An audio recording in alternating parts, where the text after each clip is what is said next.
Hey everyone, welcome back. Thanks for joining us for the second part of our story. Let's jump right back in. He said none of them went out to the parking lot last night that he knew of, but it was busy so he couldn't be sure. He did say one guy was too drunk, and they had to throw him out. I asked if he knew most of the guys. Oh yeah, 99% of them. If a guy scores, he's back, bragging to the bar and anyone who'll listen. I asked for names, and he gave me names and places of work for all the guys he knew who hung with her group. He said, if you're looking for a real good suspect, I'd look at the lawyer I told you about. He had charges against him once for trying to drug a girl. Being a lawyer, he got the charges dropped or beat them, I hear. That's when he started coming here. He used to go to Mario's, but I hear they told him to leave after the drug charge. When I heard about Mario's, I had to talk to him. He's always been good here, but I just don't trust him. Shit, I gave all this information to the other detective. Don't you guys talk to each other? He asked.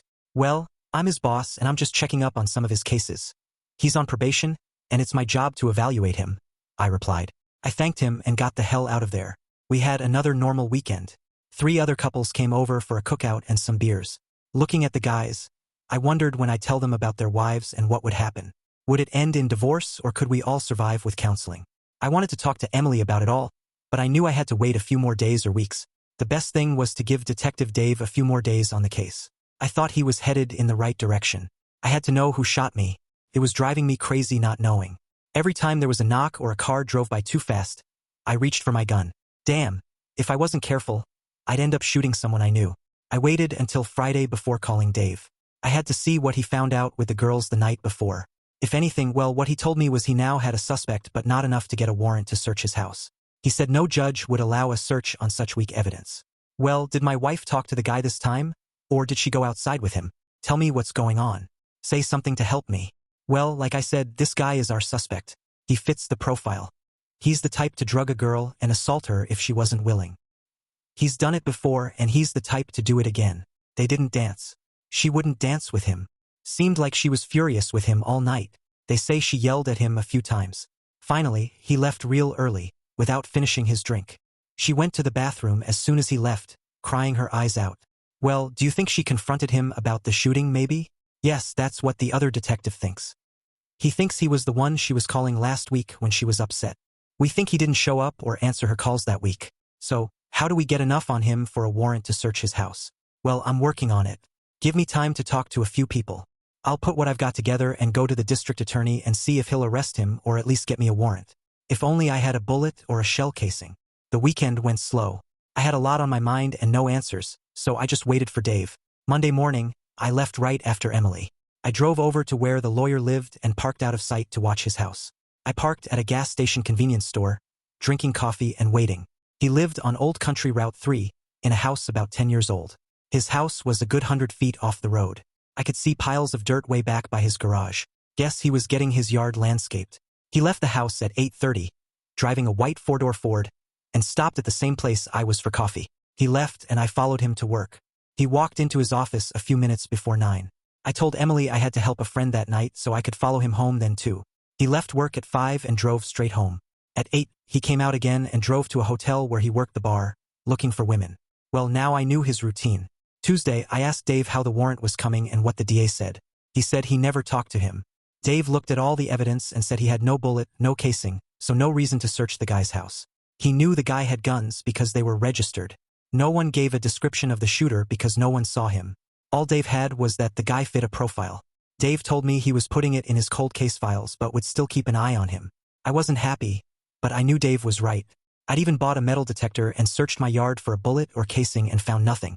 Lots of bottle caps and roofing nails, but no bullet casing. Wednesday, I borrowed my friend Mark's white 4-door Ford and waited for the lawyer to go to work.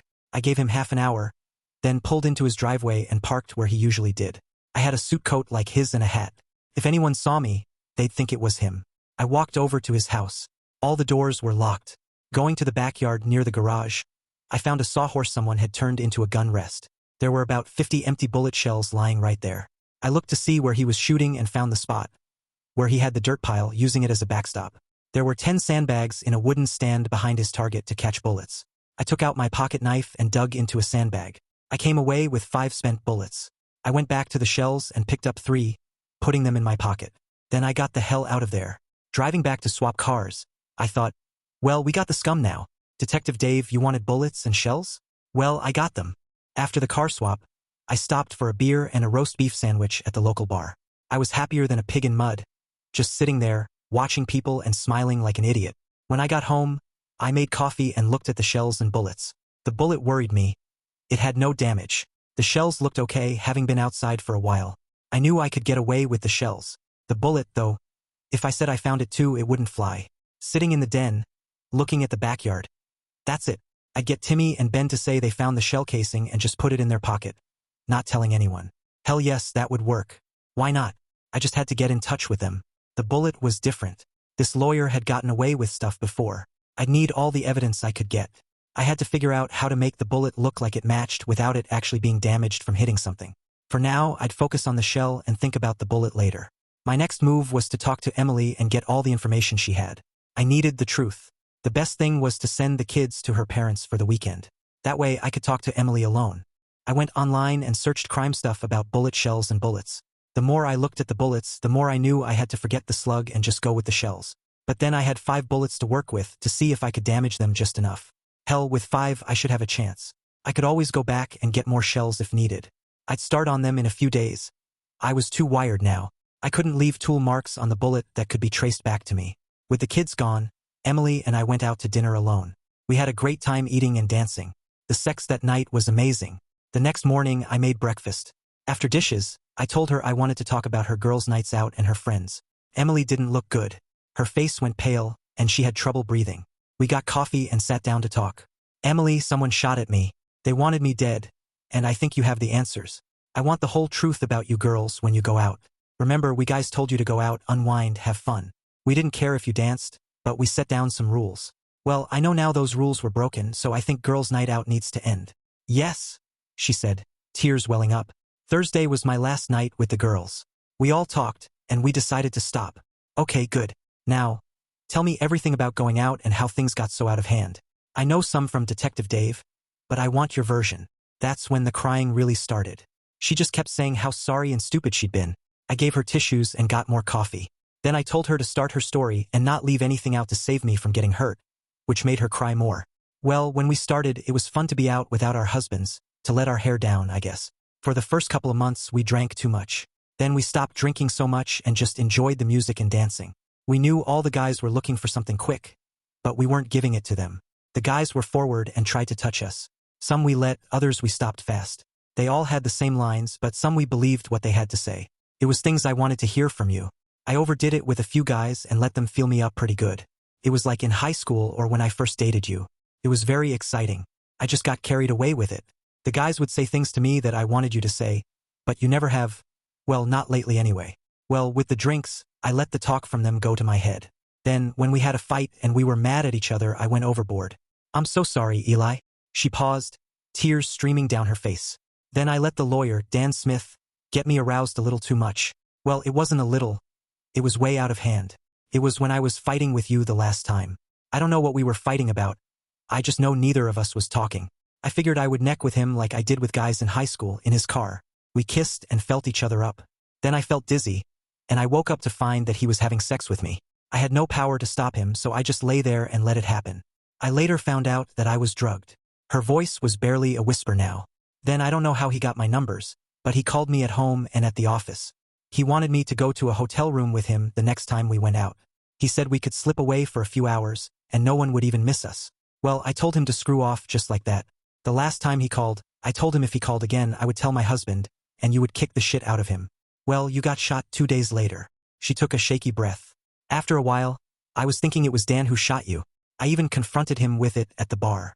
He said, "Why would I shoot you?"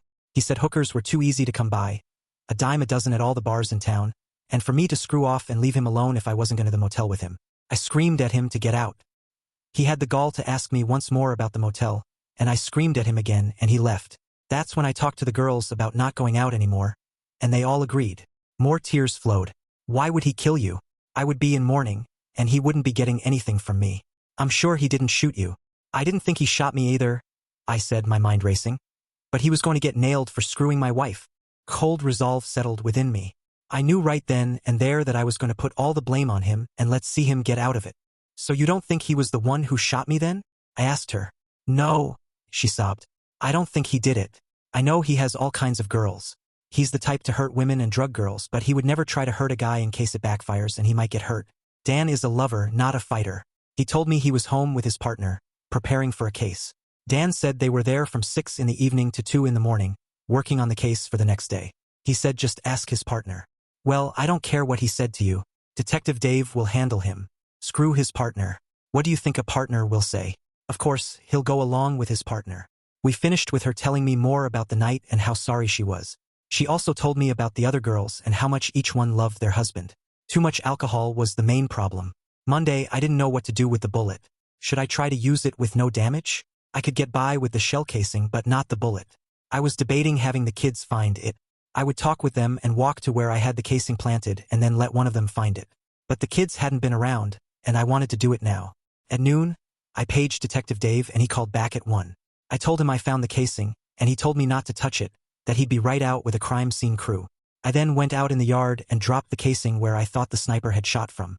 At 2, Dave showed up with his guys and I showed him where I found it. They took a dozen pictures from all angles. I could hear one of the guys saying, "We checked the whole site. It doesn't seem possible that we missed it. We went over this site 3 different times." They left at 4, and at 6 that night, Detective Dave called. They had gotten a warrant and had Dan in custody. They were going to search his house to see if the casing matched any of his rifles. I thanked him and told Emily. She still said she didn't believe he had anything to do with it. I told her about finding the bullet casing, and she looked at me funny. Dave came to my house for coffee and to talk. He told me about Dan's alibi. He said it was a tough case because the casing had led him right to Dan. He said Dan's lawyer wanted the charges dropped, but the DA wouldn't budge. The detective had a list of women who had brought charges against Dan for abuse and assault. He had already won those court cases, so Dave didn't know if he could use their statements. He said he would need another statement from Emily, explaining everything like the phone calls. Both of us, along with the kids, would have to testify in court about what happened. He said just tell the truth as we knew it, and the same with the kids. He hated to put the kids through it, but he had to. The DA would meet with all of us and go over what would happen in court. The only one Dan's lawyer would cross-examine would be Emily. They wouldn't bother the kids. I had asked Detective Dave what the penalty for attempted murder would be. He told me anywhere from 15 years to probation. He'd seen it all. It all depends on witnesses and how good the evidence is. A few days later, Detective Dave called and said it didn't look good. He'd found out Dan would jog on the path behind our yard. His lawyer was claiming the bullet fell out as he was jogging, which the jury might just believe. Dave said he sure wished he could find the bullet. Days later, I gave him the bullet, telling him I found it in the basement. He took me to headquarters, where he and another detective, Larry, questioned me for 3 hours. I wouldn't change my story of finding the bullet in perfect condition. They said it was impossible to find a bullet in that good of a condition. I told them, well, go to the Warren Commission. They found a bullet just like it that killed President Kennedy. Look it up. If it can happen to a president, it can happen to a bricklayer too. The grand jury started on a Monday. Our family did it all. We went in front of the grand jury, where they brought charges of attempted murder against him. The newspaper and TV station wanted to talk to us, but we gave no interviews. 2 months later, I was in the basement when I saw Ben going into Timmy's house. I went over to talk to the boys about why I hadn't seen them around anymore. I was worried they had gotten into trouble or were about to. I knocked and rang the bell but got no answer. Finally, I went home and got a key we had to their house. When I went in, I called out to the boys. I got no answer. I knew they were in the house, but where and why were they hiding from me? I found them in Timmy's bedroom under the bed. I told them to get out and sit on the bed. I could see them both shaking and knew they were scared of something bad. Thoughts raced through my mind. Did they hurt their grandma? Why were they so scared? I asked where their grandma was, and they told me she went to her senior meeting. Then I remembered that's where she goes on Tuesdays. I sat in a chair near the bed and had a heart-to-heart talk with them. I explained I was their friend and wasn't there to hurt them. I was there to help. I knew they had done something bad or were planning to. Well, after all the crying and them saying there was no way I could help them, I finally convinced them I would help no matter what. What they told me almost floored me. They were the ones who shot me. They took me upstairs, where their grandfather had a replica General Patton Colt 45 in a holster. I picked it up and took the bullets out. One bullet had been fired. Yes, it had gone right through my shoulder. We went back to the bedroom and they told me the story. Their grandma was out and the boys found the gun. They took it out to the backyard and fooled around with it. Ben, the 13-year-old, had it, and Timmy tried to take it away. They said it went off, but they didn't know which way it went. They ran inside and put it away. Later, they cleaned their pants and swore they would never do it again or tell anyone. They felt bad when they found out I got hit. They liked me a lot, but still, they wouldn't confess. Well, I had a long talk with them and finally told them that they didn't shoot me. Another guy who was hiding out there had shot me. They found his bullet in the side of my house. It was a .45 caliber bullet they found. They asked why they didn't see the guy, and I gave them a long story about how he was an expert Army Ranger who was camouflaged and knew his skills. They bought it. I told them I was going to keep the gun and for them to forget our talk, as it never happened. We all swore we would never talk about it again. When I got home, I put the gun in a safe. Now I felt better knowing how I got shot. I could stop worrying that someone was out to kill me. I knew Dan was innocent, but the scumsucker was going to pay big time for screwing my wife. Screw him. I would teach him to mess around with married women. I knew she was just as guilty, but she was my wife and I loved her. I sat there having a beer. It was like a heavy weight had been lifted. When the trial started, I was the first one called. I described what happened to the district attorney. I played up the pain and how I was still in pain with constant headaches. I should have gotten an Academy Award for my performance. Dan acted as his own defense counsel because he was so cocky, plus the fact that he knew he didn't do it. I guess he figured it was a sure win and why give it to another lawyer. His second chair was his partner, Sam. The only question Dan asked me was, "Did you see who shot me?" And I told him, "No, I didn't see you," which the judge struck from the records. That was all he asked. I had prepared my kids for the trial and told them to cry like hell on the stand anytime they felt the pain of daddy getting hurt. Both of them did a good job, and it took a whole afternoon to get through their short story of the shooting. Dan asked them if they saw the man who shot their father, and they both said no. That was all he asked. Next were the three women who brought charges against him, to tell the jury what type of character Dan was. They all said Dan had drugged them, but the judge had that statement stricken because of a lack of evidence. But the jury had already heard it, so it was a point for us. Dan let Sam handle them. Sam asked if they were trying to get even for losing their court trial against Dan, and the women said no. Sam laid into them and won that part of the trial. My wife, Emily, was next and she told her story. She also said she thought Dan drugged her. She told of the incident and the entire week of phone calls, for which the district attorney had all the records. She told the jury she thought Dan shot me to have her all to himself. On Dan's turn, he questioned her up and down, trying to prove a lie here and there, but she stood firm on the sex. He was vulgar and wanted her to say it was the best sex she ever had, and he kept telling her she was under oath and had to tell the truth. Dan was asking her about all the girls there and wanted her to say he could have anyone he wanted. She said, "You would have to ask the other women." He told her, "You know I can get any woman I want, don't you, and you were under oath." Emily said, "Yes, you might if you used enough narcotics on them." He was mad now. He belittled her, saying she was just out for quick sex in the parking lot. The questioning lasted a long time and was no fun for her. She was very upset when it was over. The next day, the medical and hospital people were on. That was a slow and boring part of the trial. After them came Detective Dave. He told them what he found at the scene and then about finding the casing later and the bullet even later. He told about the investigation of the girls' night out drinking that led him to Dan. The district attorney asked if it was normal to find evidence so late in a case, and he said it happens in about 25% of cases. He also said he found a rifle at Dan's house that matched the casing, and the bullet was fired from that gun. Next came the ballistics expert, and he said he matched the gun in Dan's house to the casing and bullet. Both men were cross-examined by Dan, and they stood up to it. Dan kept saying it was a setup with me out to get him for having sex with his wife. The part about the bullet took a full week to finish. Both sides had experts, one saying it could happen, the bullet's condition, and one saying it was impossible. The main thing was the Warren Commission report that helped us, if anything. Dan brought his partner on for an alibi for that night. The district attorney tore him apart, asking how much money they would lose if his partner were found guilty. The DA said it also seemed funny how it was Dan's partner who was a witness in his other 3 trials, giving him an alibi. Then, for closing statements, Dan said all the women and men were just out looking for a fun night like he was. He was only guilty of being out for a good time. He had an alibi for that night, so it couldn't have been him. He told them the bullet and casing were planted, and his experts proved that they were. The jury took over after 4 hours of deliberating that day and 6 the next. The jury found him guilty, and he got 5 to 10 years in state prison for attempted murder. That will teach him to mess with my wife. Emily and I finally made up after 6 months, and everything is fine once more. Well, it will have to be another day for the story of how the other wives and husbands made out, but I can tell you most didn't make out as well as I did. Thanks for watching. I'd love to hear your thoughts on this story. Drop a comment below. Don't forget to like and subscribe for more intense tales. See you in the next one.